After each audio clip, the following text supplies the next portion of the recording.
What's going on, everybody? Happy Monday. It's April Fool's Day. My Wi-Fi is playing games. My Wi-Fi is tripping right now, so I apologize if my Wi-Fi is bad today.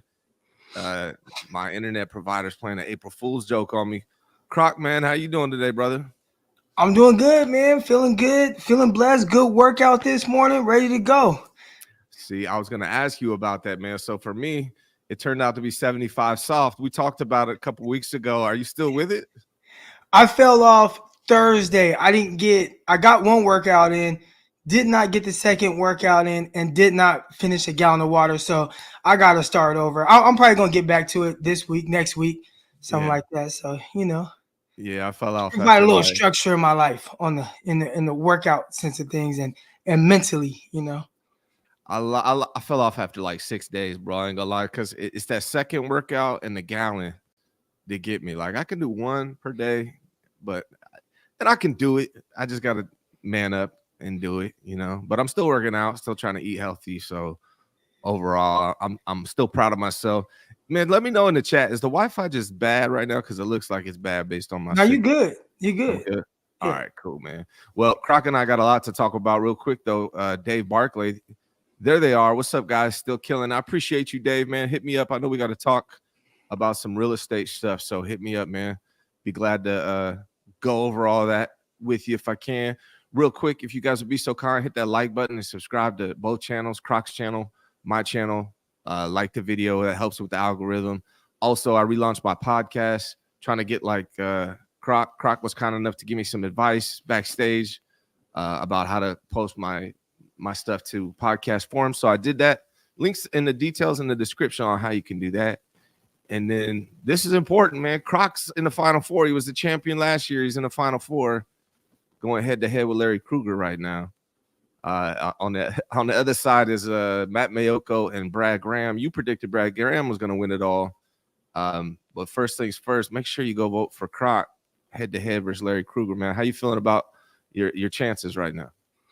Oh man, it's always interesting with this, with the 49ers content and the landscape of things. I think there's so many guys that do such great work, man. So just to be kind of mentioned, obviously, I won it last year, and I think I probably have the same conversation around it.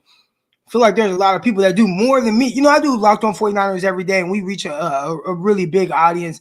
I love doing Locked On 49ers, but there are some others like Brad, like Larry Krueger that every day, man, every day they got several shows. They got great guests. They're doing a whole lot. Brad, I know with what he does with the SF 49ers and how much time and effort he puts into that. He travels. He's going to, the draft. He's going to the, pro days and he's going to the combine, man. He just does so much for the 49ers community. So I have a lot of respect for all those guys, man, that's up there. And it's always an honor to just know that, people rock with you. You know what I'm saying? And when you see me in the Final Four of it or winning it last year, for me, it was just, man, people rock with me. So I rock with y'all, man. I appreciate it. Yeah, man, it's dope. Make sure you vote for my guy, Crock. Even though Larry and I are cool again, we're cool, so it's all good. But Croc's my guy. We do a show every Monday. So make sure you go vote for Crock. Larry's killing real quick. I like Larry's format, man. Obviously he has a big radio background. I mean, I listen to Larry Krueger for years on the radio. You know what I'm saying? I'm really KBR 95.7 The Game. Like I really listen to those shows, especially I've worked various jobs and a lot of jobs, before podcasts were really big. Man, I pop an earbud in and I just be listening to the radio. So I've been listening to Larry Krueger, and I think he brings that radio experience to his YouTube channel, man. He does an amazing job.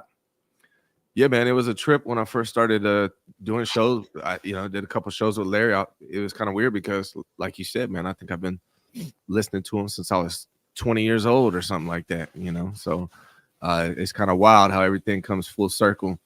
Real quick, I'm trying to get to 10K, man. I got about 1,400 to go. I'm trying to get there before the season starts. 20K after the season. I got big goals. I feel like I'm gonna hit them. But make sure, if you guys would be so kind, if you're not subscribed yet, please do so. It's much appreciated. All right, man. Before we dive in to the whole show, I do got to pay the bills. One thing I'm doing is I'm going to minimize the amount of commercials and things I plug. And I'm going to plug what's most important to me, which is my real estate and mortgage business. Today's show, we're going to talk about Eric Armstead, Brandon Aiyuk, Demo, Charvarius Ward, and some Brock Purdy things, as well as around one prediction. But before we do that, let me pay these bills. Give us 30 seconds. We'll be right back with the show. What's going on, 49er fans? Thank you so much for watching the show and subscribing to the channel. Hopefully you know already, but just in case you don't, the main way I provide for my family and the business I've been running since 2009 is Hensley Real Estate and Mortgage. If you live in California and you're financing, refinancing, buying, or selling a home, I would love to assist you and your family.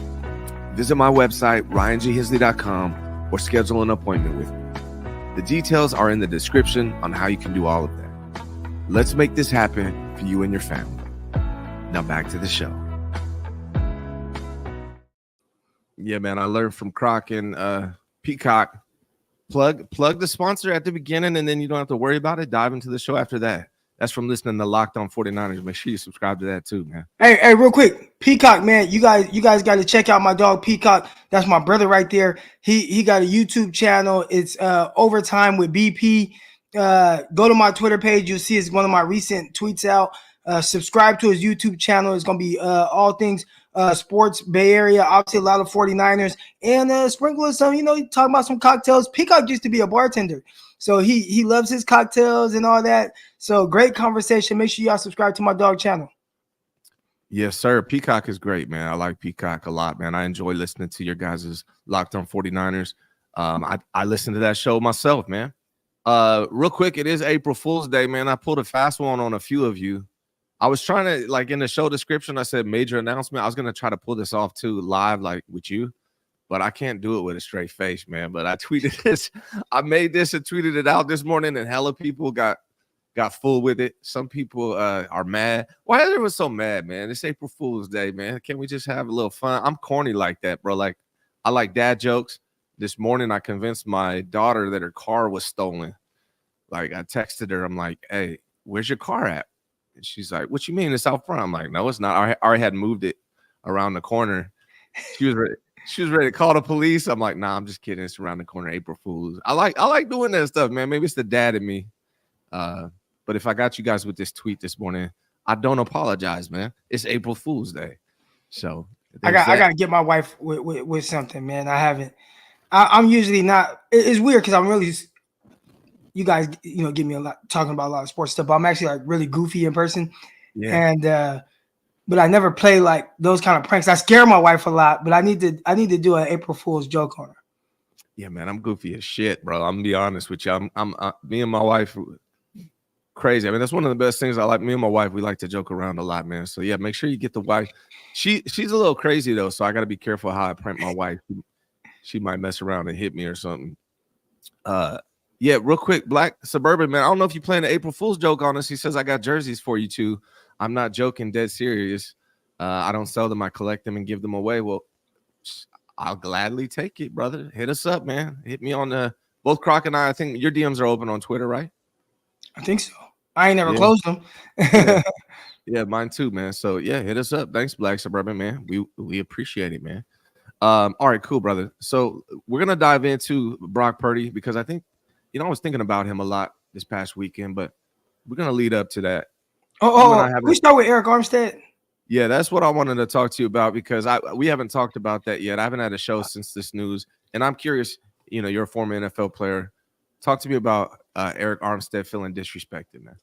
I think a big part of what I'm reading a lot on social media is people that truly don't understand just the business side of things. And people say it like, oh, it's a business and this and that, but like, I don't think people truly understand. So I'll start with kind of my situation in the NFL, what I saw. Then we'll get to Eric Armstead. All right. But y'all got to remember, man, me getting to the NFL, I wasn't like this guy that balled out in Pop Warner. You know what I'm saying? I only played 1 year. Got to high school. I was a late bloomer. So I was like 5'4" as a freshman and 5'6" as a sophomore. It wasn't until like my junior and senior year I grew. And then I had academic issues. Ineligible for 5 games my junior year. Ineligible for 5 games my senior year. Had to go to junior college route. Ended up being ineligible again. Had to drop out. Had a son. It's just a crazy path, right? Was out of school for several years. For 3 years, I think it was. before actually going back to junior college. Then I earned a scholarship. Then things started kind of bubbling. Well, I came from a Division II school, and I went the arena route right out of college.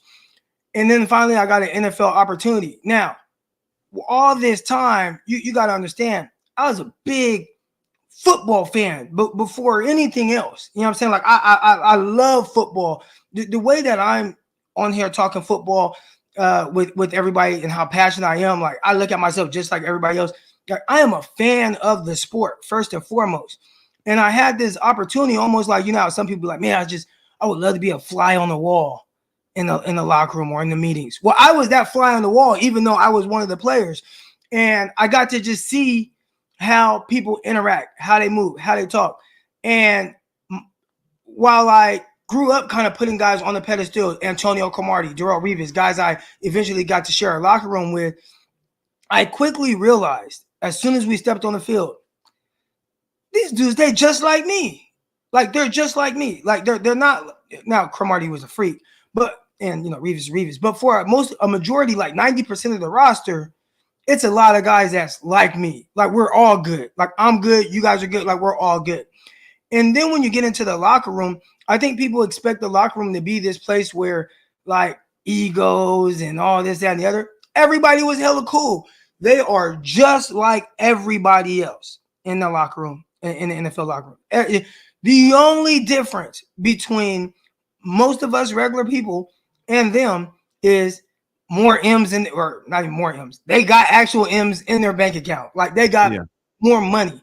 But as far as their interaction with people, the way they go about their life, it's fairly regular. Like, it's very regular. And the interactions with them, they are normal people.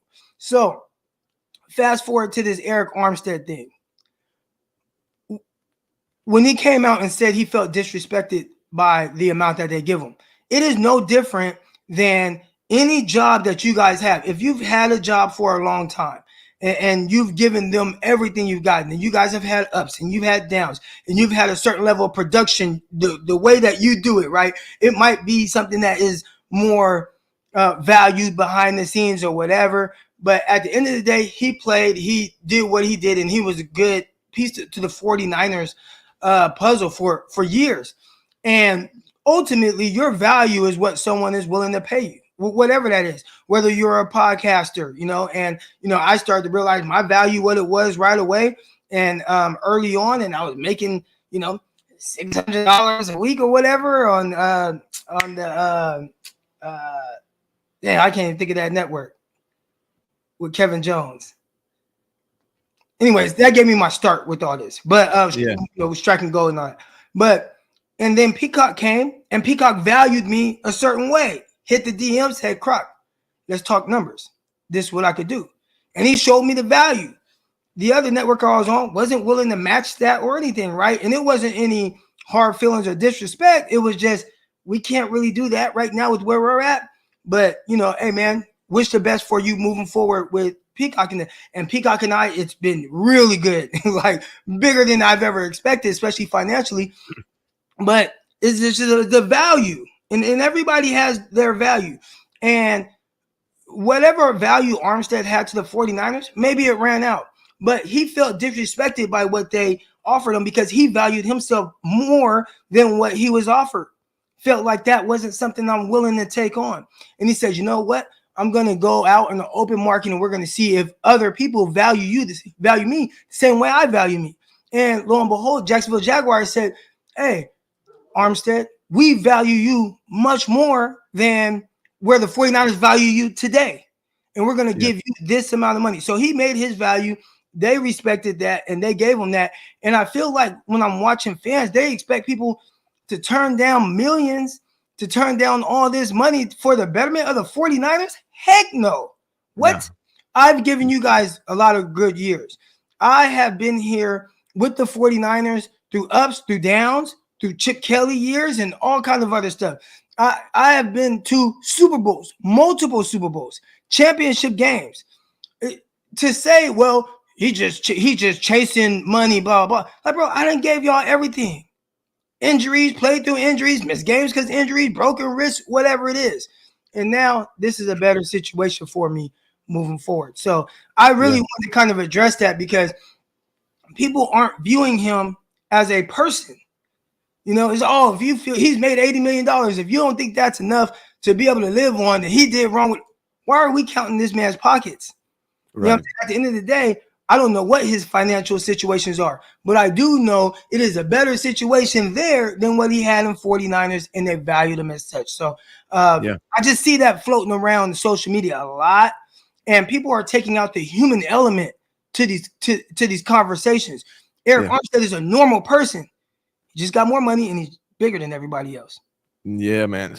Yeah, you said a lot there. So first thing, my career trajectory was a little different. I was a baller as a kid, man. I was a Pop Warner boy. I was good. Then I got to high school and it didn't work out like I was expected. I think I peaked at like 12 years old or something. I don't know. But I was like an all-star baseball player, soccer player. I was good at football, like everything. So our trajectory was opposite. But yeah, the first coming to reality moment. I was good. I was good athlete and stuff when I was younger, but we ain't had no money to be playing, all these sports and all these things. So every once in a while I do like a little city league thing, but it wasn't, you know what I'm saying? So that's, that was kind of my path, like kind of deterred things a little bit. Yeah, like you, man, my grades was tore up in high school. So even if I was good, which I wasn't, because I'm the kind of guy that I could play sports, but I'm not ultra athletic like my boys. They got that from their mom, right? Like, but my grades was always jacked. I never really focused on that. But yeah, the coming of reality moment for me when it comes to professional athletes, and this is, like the negative side of it. But I always idolized these professional athletes, and I started writing for Bleacher Report in like 2009. And I got to interview a lot of the 49ers. I interviewed Anthony Davis, the right tackle for the 49ers. And dude was such a dick to me, bro, like big time. Like he went off on me on Twitter, like for nothing. And it was at that point, I'm like, man, these are just regular people. Some good, some bad. They're just people, right? It's not, you don't necessarily, you shouldn't idolize people because of their athletic ability. You should idolize them because of who they are as people. But I just wanted to speak on that because you're talking about how they're regular people. Now, when we're talking about Eric Armstead, I have multiple feelings on this one. Like, first and foremost, I thought the contract that the 49ers had him down for was horrible. So I understand them trying to lower it. But $6 million did seem disrespectful to me for what he does as well. Like, I almost be like, if I'm the Niners, I would be like, here's what we could pay. Or if you're gonna offer $6 million, just be like, Eric, we can't afford you, bro. Like you need to test the free agent market.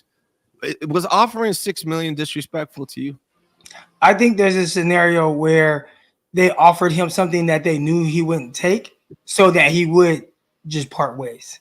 Yeah, because why else would you're offering him more than you gave Gross Matos, and I don't think Gross Matos has done as much as Armstead in the NFL, at least not this early in his career.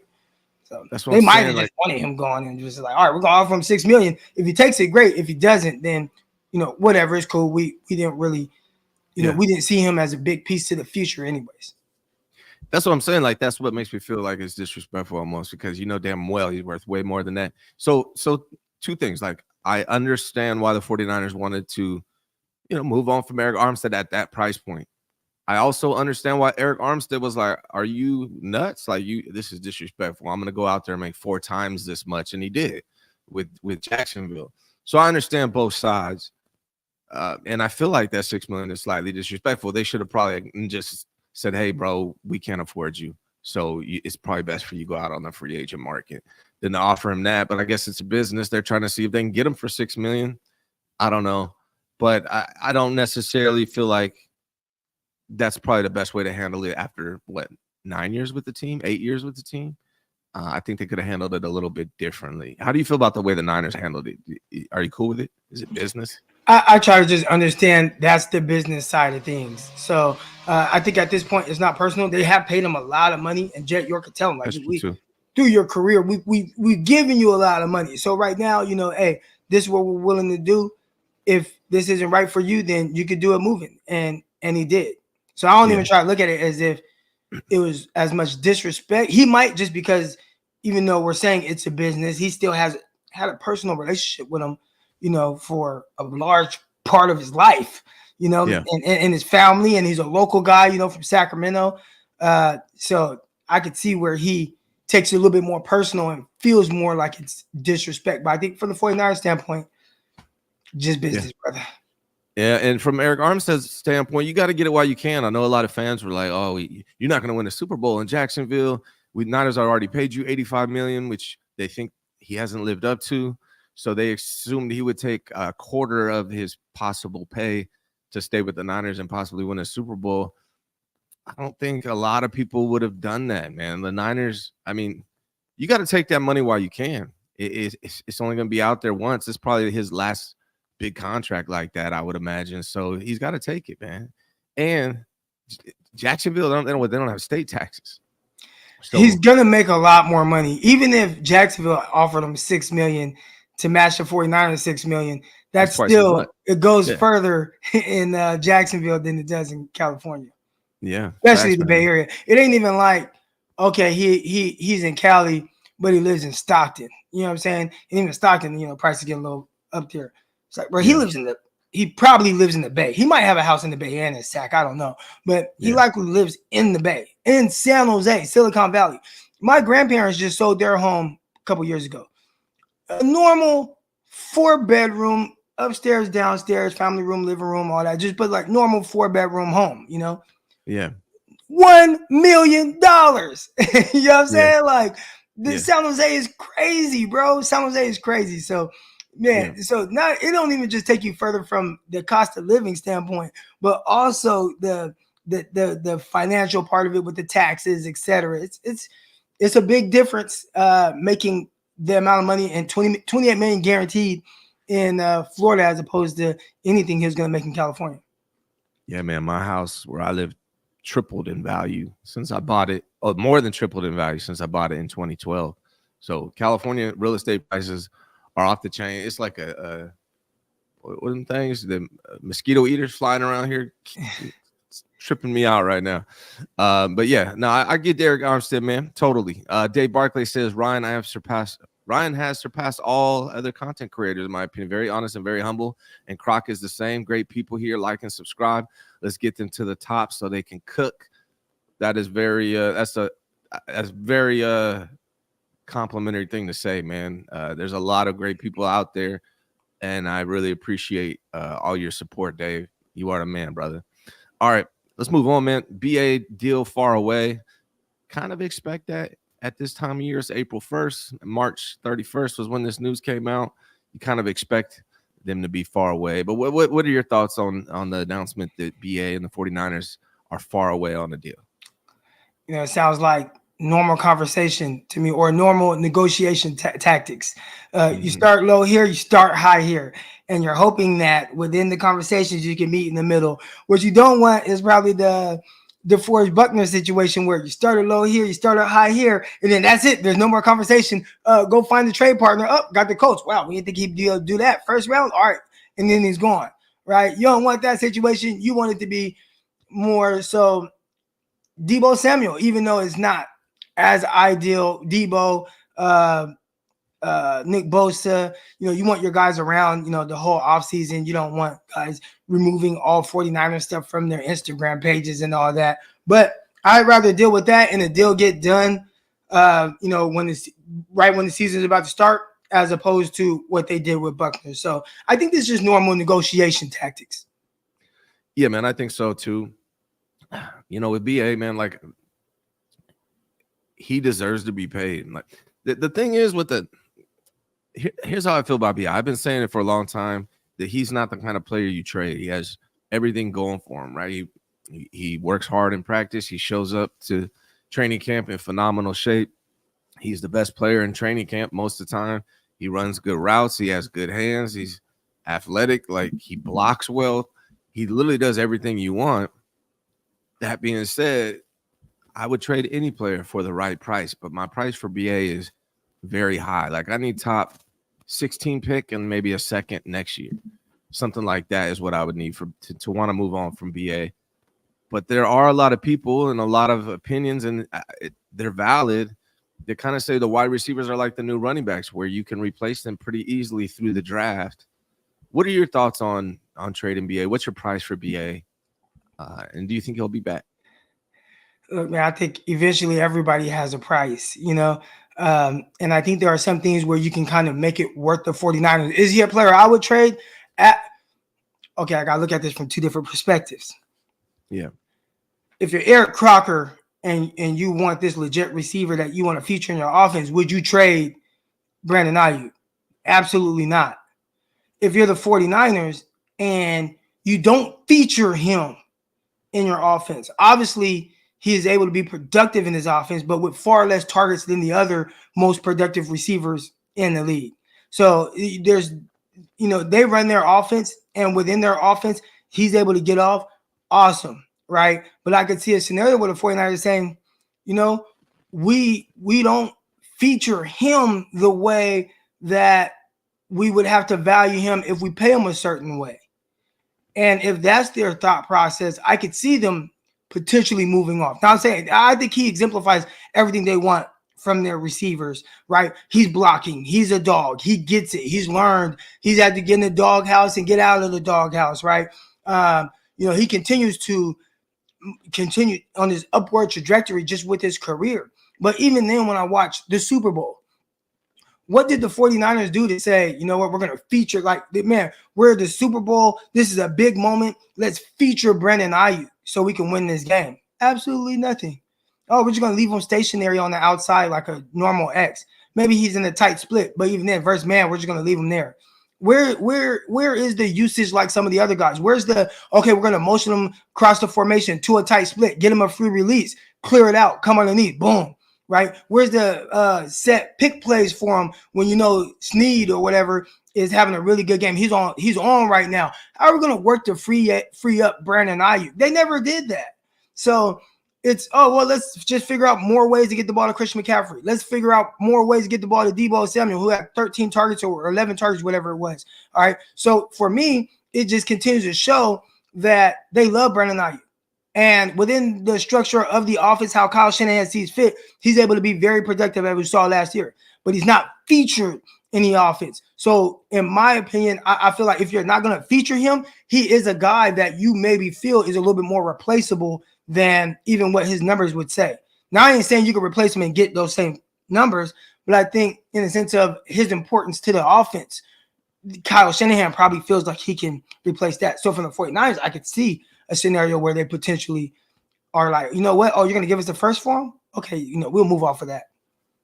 How much does that come into excuse me, how much does that come into play where you were talking about because they pay you this much, then they need to, does Kyle Shanahan really think about that part of it? Like, if this guy's getting paid more, we need to be featuring him more. Does that really happen, or do they just game plan the best game plan, or do they actually consider that? Like, is Deebo featured more in this offense than he would be if he wasn't paid the way he is? No, because I think Deebo is featured in this offense this way even when he wasn't paid, right? Just how did we get the ball in his hands? Remember going back to the first Super Bowl, I felt like if they kept going to Deebo, maybe they would have won and he would have been the Super Bowl MVP. But you just saw different ways of them working to get the ball in his hands. Oh, let's put him in the slot. Let's have him run this. Let's do this. You know what I'm saying? End around to him, right? Like, they did do more, even though he wasn't a big pay guy yet. He was a rookie. So I think Kyle Shanahan sees the offense being run a certain way. And the guys that can help him really take that over the top, he's going to utilize them as much as he can. And he's going to value those guys a lot. And Brandon Aiyuk, while again, I think he values everything that Brandon Aiyuk brings, I don't know if he values Aiyuk, even though we look at the numbers, the yard, or what. I don't know if he values him more in the offense than he does CMC, Deebo Samuel, or even George Kittle. And George Kittle, again, 1,000-yard pass catcher last year, but also how much he's utilized in the blocking game. Right, I think Kyle Shanahan really values him. So out of those four guys, if Kyle Shanahan, you told him, and you got to trade one of these guys today, I would say Aiyuk might be the odd man out in that scenario. Is that how you feel when you look at CMC, George Kittle, Deebo Samuel, and Brandon Aiyuk? Is that how you feel? If you're the offensive coordinator or the head coach for the 49ers, where do you see Brandon Aiyuk ranked amongst those guys, in your opinion? Yeah, fourth. Fourth.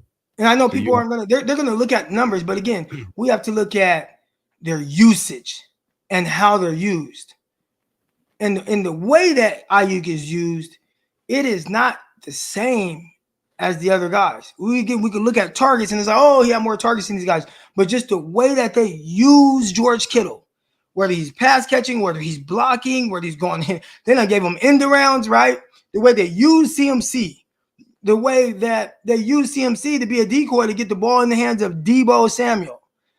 And then his Aiyuk is like, all right, you're going to get everything else. You know, maybe you're our best, like pure pass catcher out in space, but you'll get kind of the leftovers, even though on paper it might look like, oh man, look at all this volume. Hell no, man. He had 3 catches in each of the playoff games. Like, well, you know what I'm saying? Like, that was, and one of them, Deebo missed a lot of the game with the injury. I feel like BA is underused though, man. I feel like I understand this team is so talented. They got so many weapons. I get it. It's hard to get them all looks. And maybe it's a game-by-game basis. But to me, when I watch the 49ers, Deebo's great with the ball in his hands. But as a receiver, man, BA to me is just so much better. Like, he's got better hands. He runs better routes. He can get open against press man better than Deebo. I feel like I'd be more willing to trade Deebo and keep BA and feature BA more than Deebo. I feel like CMC kind of took a lot of the necessity of Deebo Samuel off the 49ers when he joined the team. Now, Deebo will run through you. CMC is not necessarily that guy. But I don't know, man. I kind of feel like BA should be featured more than Deebo. If I'm the Niners, I'm keeping BA and I'm rolling with Deebo this year. But after this year, I'm probably moving on from Deebo, to be honest. How do you feel about that? I could see that happening, right? You can get through this, whatever rough patch they got going on right now. My co-host on Locked on 49ers, Brian Peacock, he's talked about it a lot, really from the jump, when we kind of saw how this was going to start playing out. I don't think the 49ers expected Deebo Samuel to have the great year that he had in that 1,400-yard season. Remember, they drafted Brandon Aiyuk first round, the year after drafting Deebo Samuel second round. So how much did they see Deebo developing into the playmaker that he is today? Now, in the sense of how much they value him, I think they value him. They might look at him as, all right, Aiyuk is a better separator. Aiyuk is a better route runner or pure receiver, as some people say. But Deebo is, and they might say this, the better football player, where just get the ball in his hands and he's going to make magic happen. And we've seen that. You know what I'm saying? We've seen that. I remember he was getting trolled by Eagle fans heading into that game. He's like, okay, we'll watch this. And he went on a tear, right? Scored 3 touchdowns in that game, scored like another 2 touchdowns the next game, another 2 touchdowns after that. And he's like, I could do this whenever I feel like it. So they might view him as a better football player, even though maybe they look at Aiyuk as the better pure receiver. Yeah, I mean, Deebo, when Deebo gets going, when Deebo has a game, it's one of the most exciting things to watch on this team. When Deebo has himself a game and he's full Deebo mode, there's not much more exciting when it comes to watching the 49ers and watching Deebo just go off. So I understand that, man, and I can relate to that. We'll see, man. I think BA, they'll probably work something out, just like they've done with Deebo and Kittle and Bosa. And it just takes a while. So you're going to hear a lot of stuff from now till then that they're far away on a deal, etc. But I think they'll end up working it out. Is that your opinion too? Or I think we talked and you said you think they might exercise their 5th-year option on him. Yeah, I kind of put up 49er fans a lot of times think that like some things just can't happen. Oh, that would never Brandon Aiyuk will never get traded. And I'm like, look, everything is on the table again for the right price. I like to put it in percentages so you kind of have an understanding of what I think is most likely to happen. And I would say I give it 80, we'll say 70% chance that Aiyuk plays on 5th-year option. Now, maybe that's a little high. Let's talk about that. I want to, because we talked about that. You told me about that, and I tweeted something out, and it was controversial. A lot of people were like, he won't play on a 5th-year option. He's not going to play, but like, can you break down like what are his choices in that situation? If the 49ers say, hey, we're going to just exercise your 5th-year option, what are his choices? What do you think he does? He could hold out up until the season starts without getting fined. Yeah. So that was kind of the whole situation with Nick Bosa as well, right? With his resigning, where typically, a normal player, you hold out, you are getting fined. I mean, you're getting fined a lot of money too, at least for normal people like us. But with guys on their 5th-year option, they can hold out and they don't have those penalties until the actual game start. So I could see a scenario where he does hold out, and it will be understood from his players. It will be, his teammates. It will be understood from his coaches, Kyle Shanahan. Remember, Kyle Shanahan isn't the guy that says, all right, we're going to give you this amount of money for this. That's Parag Marathe. Yeah. Right. Like that's Jay York. They're kind of, Kyle can say, hey, I want you guys to prioritize him this way. But if Marathe is the guy, Parag, he's the guy who pulls the strings on the actual contract. So, everybody will understand the business side of things really for both sides, but it's got to make sense. So again, 5th-year option, I think if they just held true to that, week 1, I think you'd see him out there playing on this 5th-year option. Yeah. But will there be a holdout in the process? Yeah. But so I give him, even with that, and maybe he's a guy that says, you know what, just get the thing done. I'm going to show up. He may not show up to OTAs, but training camp, I'm going to show up. But get the thing done, agent, 49ers, get it done. He could say that. But I give it 70% chance he plays on 5th-year option. I give it a 20% chance they are able to sign him to a new deal. If it makes sense for them and they're able to extend him and that maybe lowers his cap this year, etc. I give it like a 20% chance, maybe even a little bit higher than that. I give it a 10% chance he's traded. So that's not to say that he will get traded, but it's clearly something I feel like that can happen. And now that is a 10% chance. That's a small chance, in my opinion, out of some things that are very realistic, but it is a possibility. Correct me if I'm wrong, and maybe some people in the chat know more, maybe you know more, E, but I believe if he was to sit out, let's say he sat out all year long, that he's still under contract for the following year because he didn't accrue the whole year. I believe that contract that was due this year just kicked down to the next year. I'm pretty sure that's accurate. So I don't think Brandon Aiyuk has a lot of leverage in this scenario. So he's probably going to end up taking a contract, in my opinion, probably not as great as he thought he was going to get or hoped he was going to get, but he's going to take it because he really doesn't have many options. They could just, like you said, put him on a 5th-year option and he's got to play. So I think they worked something out, and it's probably not as great as he had hoped because of the leverage they have. And then here's the other thing. If he was to hold out, I mean, now it's a contract year, right? And then I believe they can even franchise tag him after that if they want it. Which would be funky. Probably makes a lot of sense from a business standpoint for the Niners, honestly. But it would make the situation a little funky, I think. Yeah. So and that's the business side of things. But eventually they end up trading that guy. It was like we really can't. We couldn't get anything done before the 5th-year option. He played on the 5th-year option. We'll bring him back. We will tag him in hopes to get something done. And I think at that point, if you can't, then that trade percentage I said is 10% turns into like 90%. Yeah. Because if you 5th-year option a guy, then franchise tag a guy, that relationship has soured at that point, and you're gonna move on. I would imagine at some point.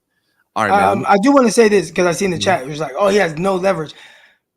I'm not gonna say that he has no leverage in the situation. I think everybody has their negotiation tactics. I do expect him to be playing in a 49ers uniform this year. So if you mean by no leverage, he will eventually be on the field, then I'd say, okay, I agree with you on that. But just in the sense of the contract negotiations and how they go, nobody wants a disgruntled player around. Nobody wants a guy around that's, he hasn't been, as he sees it, taken care of. And, you guys don't want that around. So there is leverage in that. Like you don't want that. I just talked about the locker room earlier if you guys were here. And I talked about how, like, the locker room, everybody, they get it. You know what I'm saying? That it's cool that when I was there, with the Jets during that time, Darrelle Revis was holding out. Nobody in the locker room was tripping. Like, I never even heard anybody really talk about it. Like, that's Revis's business. So he wasn't there. I didn't get a whole lot of time with Revis. I got there. I showed up, the start of veteran OTAs. He's holding out. Eventually, he comes back for a week or two, and then he was traded to Tampa Bay Buccaneers, right? But even then, there was no, like, oh man, Revis tripping, man, he this and that. Like, the players understand because they would do the same thing. But you don't want that guy around that is disgruntled. I could see how that could affect a locker room. A guy that's not happy in the situation, which again, I didn't see that. And even guys like, I remember Antonio Cromartie. When the Jets drafted D. Milliner, Antonio Cromartie, who had like another year on his contract, he was like, oh yeah, I'm going after this year. Like, he just know the business side of things. He's like, yeah, they're not going to keep paying. And guess what? Cromartie was going after that year, but he just knew, and there wasn't even no, he still went about, at least the time I was there, about everything from, hey man, it's business. And he took care of business and he did what he had to do, prepared his body, the right way. And then when the season was over. Yeah, man. All right, we say it a lot, but it's a business. Speaking of business, man, I expected Diamador Lenore and Travarius Ward, one or both of them, to be extended or something. They're both free agents after this coming season, which is kind of alarming for me if nothing gets done. Hopefully something still gets done. Nobody's talking about it. Press isn't talking about it. Niners aren't releasing any statements about it. You haven't heard Demo or Ward say anything about it, but both of them are free agents after this season, which is a little concerning for me because both of those dudes are dogs. Those are our 1 and 2 corners. What does this mean to you, man? Are you surprised that they're still going to be free agents at this point? Not surprised at all with Travarius Ward, but I am surprised with Diamador Lenore. I think this was a great opportunity for the 49ers to, extend him on more of a friendly deal, right? When I say friendly, like obviously, like, he'd be taken care of, but it wouldn't had to be, especially with him spending so much time in the nickel last year, it wouldn't have to be a big contract. Now, we talk about nothing being done. Maybe Diamador Lenore doesn't want something done. Maybe they did bring an offer to him and his agent. Maybe wanted to pay him as a nickel. I've heard things, and I don't know. I'd have to ask him, but that he'd prefer to play outside. That's understandable because outside corners get paid more than nickels do. And maybe the 49ers coming off of a season where he spent a lot of his time at nickel, we're like, oh, we'll pay you like a solid nickel. And hey, you've only really done this for 1 year playing at this level, so we'll give you this 3 years, $21 million. And he's like, hell no. Nah. You know what I'm saying? Like, I ain't taking that. And I was like, all right, maybe you'll just end up being a free agent, and on the market, he make more money. Now, again, I don't know. That's just how I could see things maybe going with him. But as far as Travarius Ward, I would wait to see how this season goes. Do you draft a young corner that you really like? Do you, maybe develop him? Maybe do you see a scenario where it's Demo, a rookie, and heck, Isaac Yiadom, you know what I'm saying? At the corner's position. So I could see them maybe doing away with Travarius Ward at the end of the year. Yeah, and this makes me kind of feel like, because this is the case, that they are going to be both free agents after this season, that when this draft comes, I would imagine they pick a corner pretty early, somewhere in the top 4 or 5 rounds. I would assume, unless they just got plans for free agency next year. I'm not sure, but it is surprising that they didn't work nothing out with either one. Ward, I get you. He's a little older. I mean, he played great last year, but he's what, 29? He'll be like 30, I think, I believe. And then Demo's a lot younger. So I agree, man. I expected them, and they could have saved like, I think, $1.8 million if they figure something out with Diamador Lenore. So it's surprising that it hasn't happened, but maybe you're right. Maybe Demo's betting on himself. Seems like it'd be so hard, man, from a business standpoint. Seems like it would be really hard if somebody's offering you millions of dollars to be like, nah, I'm good. I'm going to bet on myself and make even more by doing that. That would be hard for me. Are you talking about with Diamador Lenore? Yeah, like if they're offering Have you heard the way he talks? A little bit, yeah. Why? What makes you say that? I don't think there's anybody that believes in themselves more than Diamondor Yeah. Lenore. So if there's anybody that's willing to test the waters and see how this season goes and all that, it's Demo. Man, it'd be so hard though. Like he's on his rookie contract, right? I'm pretty sure he's still on his rookie contract, but someone's offering you like 22 million guaranteed or something like that. Man, that would be tough to be like, nah, I'm good. That would be so hard for me. For me, I'd be like, yes, give the damn money. But maybe that's what agents are for too, right? Maybe his agents in his ear, like, man, you can get a lot more, and he probably would get a lot more if he just plays. If he balls out this year, goes to free agency, he's probably going to get a lot. So it makes sense. Yeah. Let's talk about Brock Purdy, man. The name of the show is 49ers Brock Purdy. This isn't talked about enough. I was chilling with my guy Melvin in the chat this weekend. My boy jumped at the Stanford track meet this past weekend, so me and Melvin rolled out and watched my son do track at Stanford, and I was just like talking to him and just thinking about it. You know, I'm actually known. A lot of people know me because I call Brock Purdy Dink and Dunk, and they think I'm a Brock hater. Really never was the case that I was a Brock hater. His first year, he kind of showed me he wasn't really pushing it deep. Second year, killed it deep. And so I took back that whole Dink and Dunk shit, and I was impressed with Brock Purdy. When you think about Brock Purdy, man, he's really done some amazing things. Like, just to like summarize it, and a lot of us know this, but to be the last pick in the NFL draft, third quarterback on your team, come in, go on a win streak the way he did, phenomenal. Then he gets injured, UCL injury. I didn't even think he was going to be ready week one. Not only was he ready week one, he was ready for training camp. He was, doing good in training camp. And then he comes in and balls out, takes the team to the Super Bowl. And I don't think anyone will really be like, he's the reason we lost the Super Bowl. He played fine in the playoffs.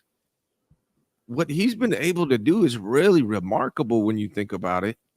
And based on that track record, I feel like him having a whole offseason, this dude might ball the hell out even more this coming season. The mental side of Brock Purdy is actually really effing impressive, man. And I wanted to get your take on that. I like that you talked about it, just mental side. And I just who he is, right? I've talked about this before on Locked On 49ers, where people were talking about his maturity. Mm-hmm. I was like, well, again, have you listened to the guy talk? Yeah. And he comes as someone that has a strong faith in the Lord. He's extremely grounded.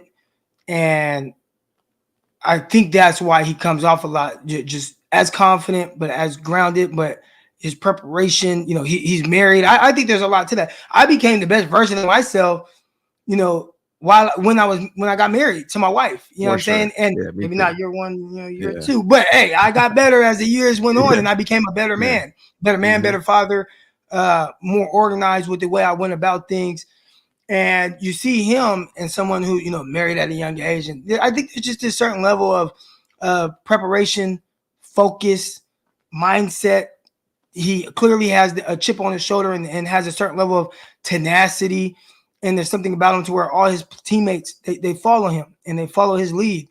But because he wasn't the first round pick, a lot of times you think, and I'm guilty of this as well, maybe he doesn't have the upside of some of these other guys. Well, maybe he doesn't physically, but mentally, he can have the upside of whoever is the mentally toughest, sharpest quarterback in the NFL. Yeah. And I would say so far what he has shown us is that regardless of whatever limitations he may have physically, and I don't think they're like huge glaring limitations, but it was something for him to end up being the last pick in the draft. He has shown the wherewithal, the strength, the fortitude to be able to push through that and overcome it.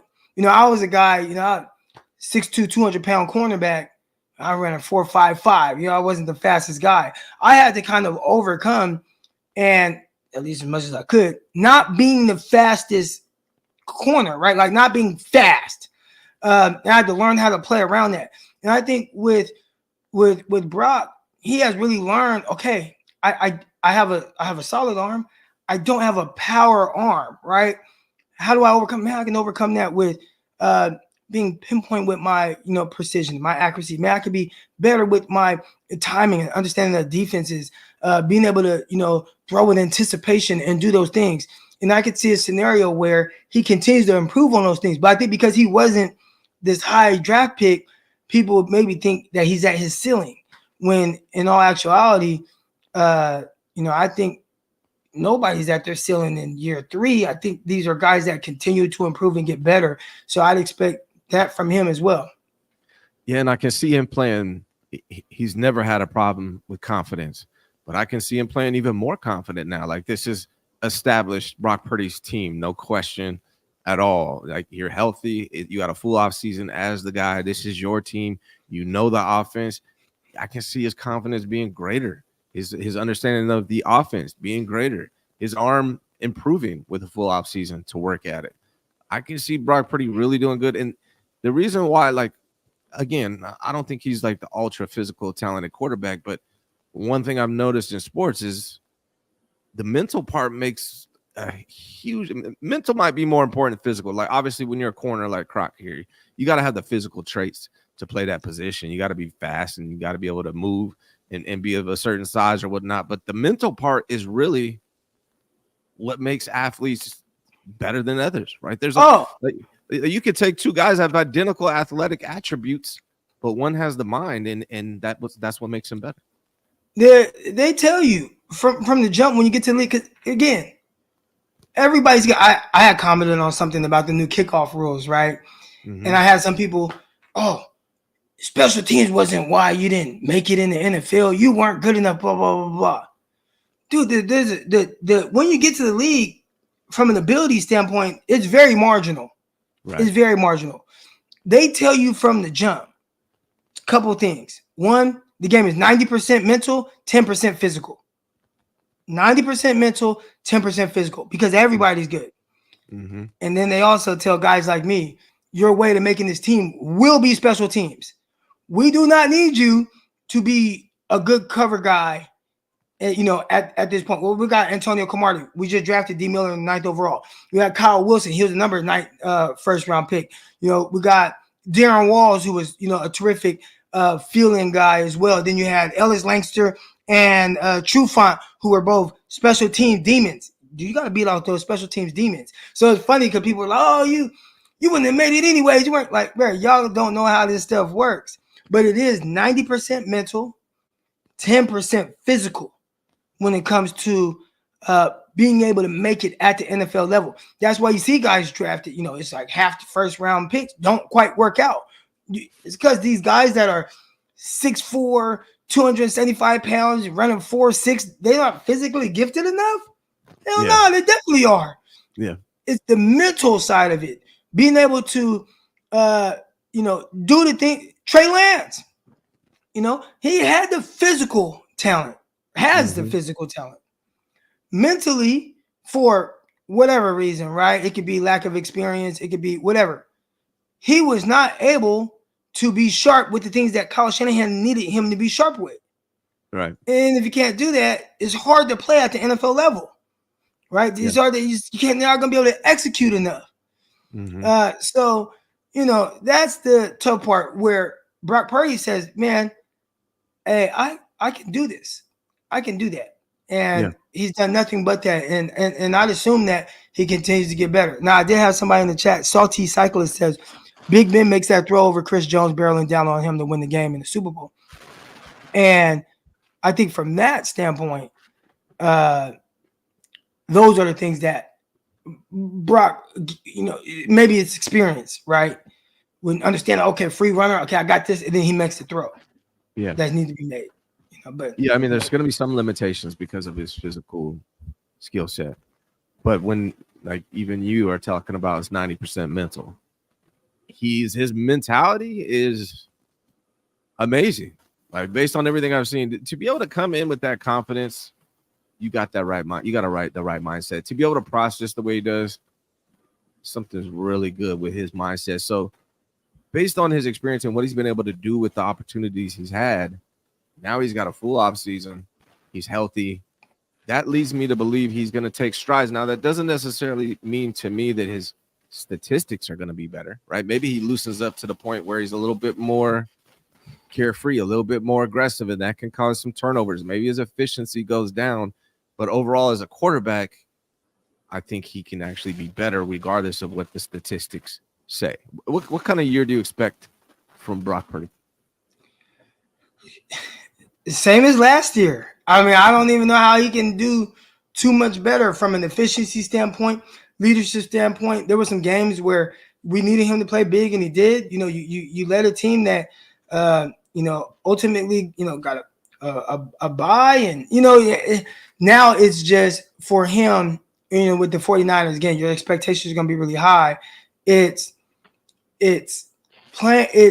being able to make the plays that aren't there to be made, and doing that in the right moment.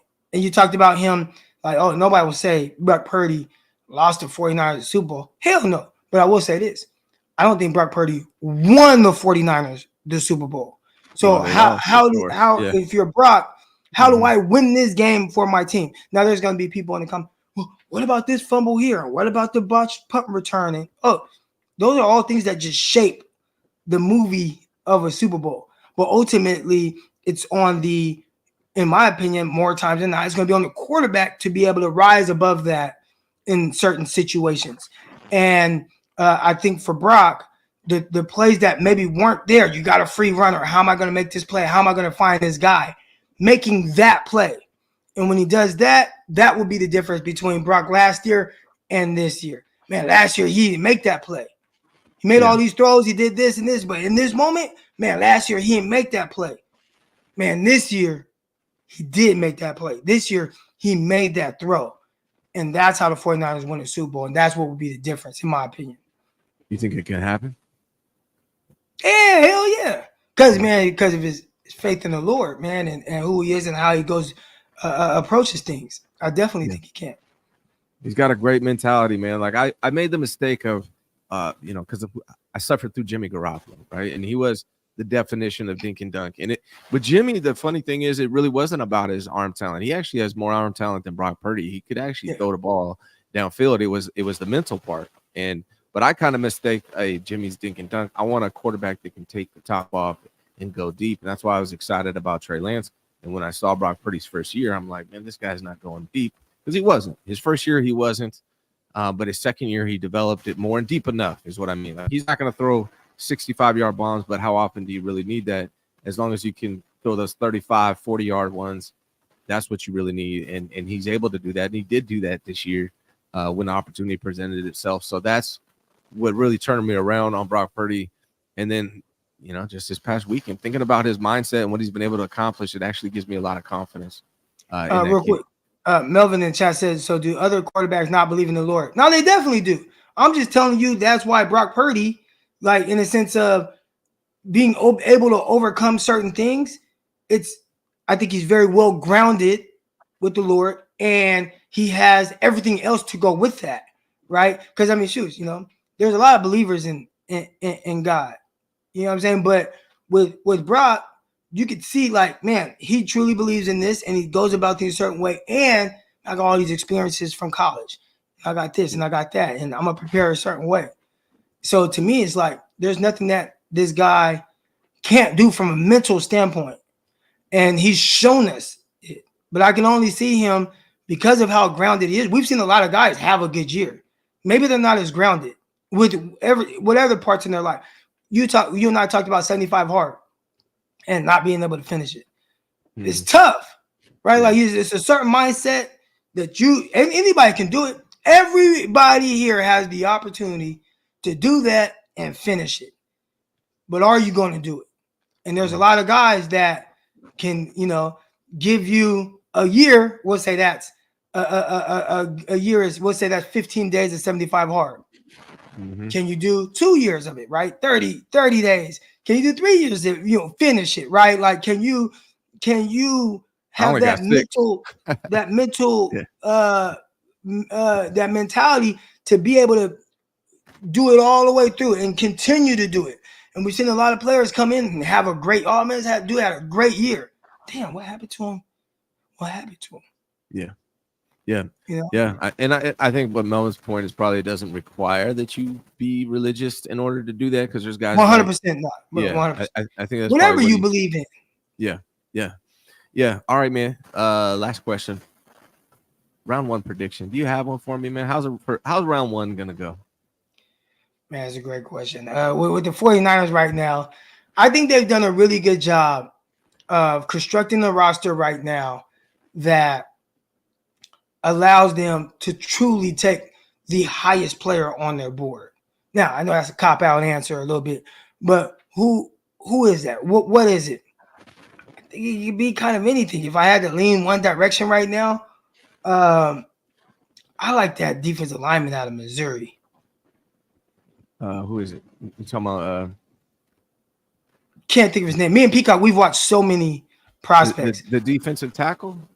He's a DN, but he's a tall dude. He looks like longer and lengthier, pause. But he No Diddy. He's no the new one. Diddy. But man, you watch him take on doubles, power through that, set the edge in the run game, give you a little off the edge in the pass game.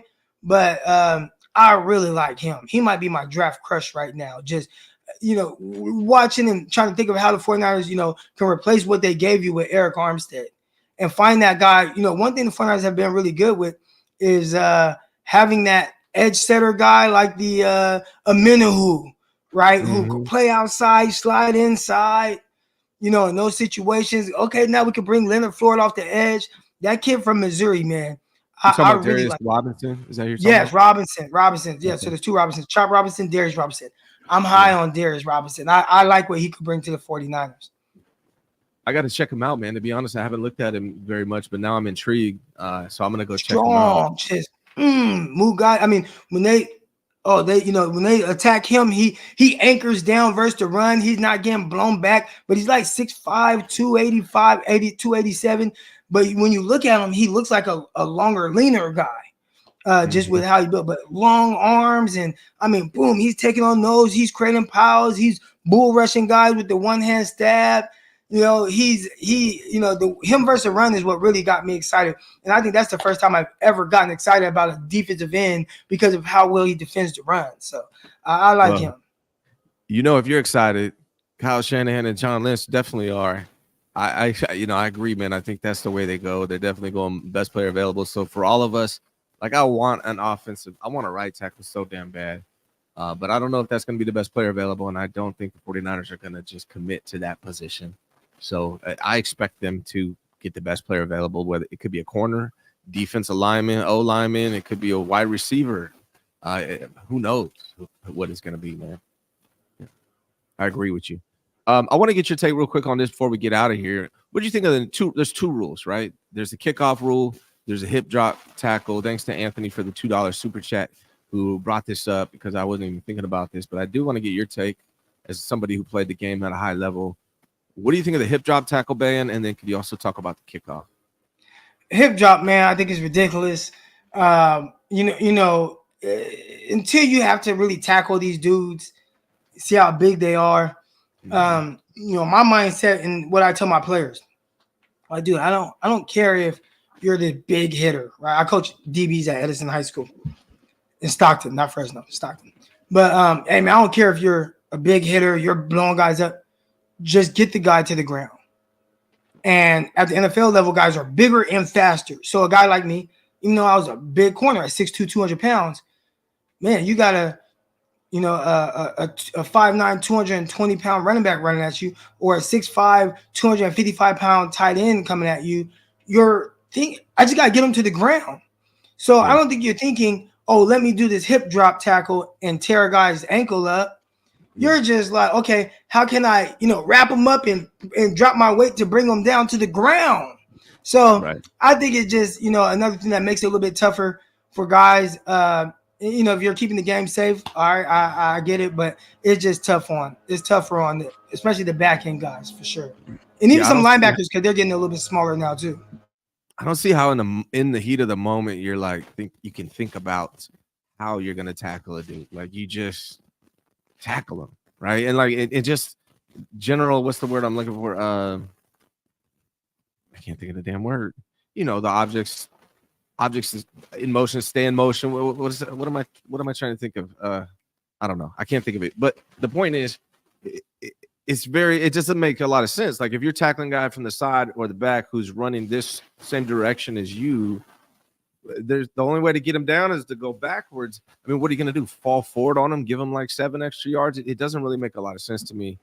I think it's going to be tough, man. I think a lot of guys are going to get fined because it's really hard to alter that, really. You know? Yeah. And that kickoff, I actually liked it. I know a lot of people complain about it, but again, I'm thinking about the guys like me, so this might be a little bias going on. But the guys like me who, you know, had to drop back, get to a spot, and you got Jason Pierre-Paul, you know, running full speed from 40 yards away, and it's like, okay, I got to get in front of this guy, and I got to block him. And, you know I've gotten depleted many times. I know a lot of guys can't. Maybe that's just football, and the physicality is like Crock. You just can't do it. But I just know how, like, just the collisions that happen right there. And I'm all for collisions, but come on, man. 6'5", 260-pound dude getting a 40-yard head start sprint at me like that. I think that's a little ridiculous. Figure it out. Maybe put bigger guys back there. But, you know, I kind of like the thought of bringing the kick return back, you know, and now you got guys, they're about 5 yards apart from each other. You know, you still block, you still do all those things, but the collisions aren't as crazy. And then as a kicker, you get more incentive in the sense of kicking it to between the 10 and the goal line, because if you kick it out the end zone, the offense now gets the ball at the 30. So I think that's going to actually bring kick return back, because you don't want them to start at the 30. So let's kick it in between the 5, the 10 and the goal line and make these guys return. Let's get down there, make some tackles. And I think it's going to be fun. Yeah. I don't know why I can't think of the name of this. I was trying to say. But, yeah, man, I agree with you. Kickoff return. So, look, this is bugging me, Crock. I'm sorry. It's not making sense to people watching. But goes in motion. So, like, there's math, there's science, there's chemistry, there's algebra, and there's this that describes this phrase I'm talking about. You guys help me out, chat. You're usually smarter than me, so you can figure it out. But, yeah, I think 25% of the time they returned kicks last year. It was annoying. It made the game boring, right? They're taking touchbacks 75% of the time. There we go, Melvin. I appreciate you. Physics. That's what I was trying to say. The physics of it with the hip drop tackles. Thank you, guys. See, I knew you guys would come through. But yeah, no, it's going to create more kickoffs and is different, which to me is going to make the game more exciting because there's a little change in the game now and we get to watch it, and I'm enjoying that, man. So yeah, I'm all for the kickoff return thing, brother. Yeah. All right, man. I appreciate you. What's your schedule like on your show and Locked On 49ers? What do you got going on? This has been the only show I actually stream to my channel right now. Once I get to this new house, I should be like picking things back up, and it's coming, man. Or as soon as I get off this, I gotta go to the IRS, get some things situated with my taxes. But close, man. My wife and I were hoping for a pre-approval today, so we'll see what happens with that. But Peacock and I, we're on 5 days a week, Locked On 49ers. And man, we love and appreciate everybody. Everybody sees me in the top 4 of that what the Gold Rush podcast network is doing. Yeah. With the voting. But for me, that's me and Peacock. You know what I'm saying? That's me and Peacock. So I'm representing all the Locked On right there. So yeah, man, y'all go vote. Yeah, make sure you guys go vote for my guy Crocker. Crocker, I love doing these shows every week. You offer a unique perspective that not a lot of these people that talk about the Niners have. So I appreciate it, man. Thank you for being here. And then we'll link up next Monday, same time, same place. Yes, sir. All right, y'all. I'll be on with Grant about 11 a.m. I'll be back Wednesday with the coach, and then Friday special guest. Thank you, guys. Make sure you hit that like button, subscribe, all that good stuff. I'll see you soon. Thank you. Thank you so much for watching the Ryan G. Hensley Show. Your support is greatly appreciated. If you haven't yet, subscribe to the channel. The Ryan G. Hensley Show is brought to you by Hensley Real Estate and Mortgage. I've been operating my real estate business in the state of California since 2009, and I would love to help your family. We are also sponsored by Hensley Solar. I can put solar on your house in up to 38 states. Underdog Fantasy is a sponsor of the channel. Please check out the details in the description to see how you can join Underdog Fantasy and get $100 matched in your initial deposit. And finally, I want to give a shout out to my sponsor, Blue Water Credit. They are the best credit repair company I've ever dealt with. If you want to fix your credit, reach out to Blue Water Credit. Details in the description for all of my sponsors. Again, thanks so much for watching.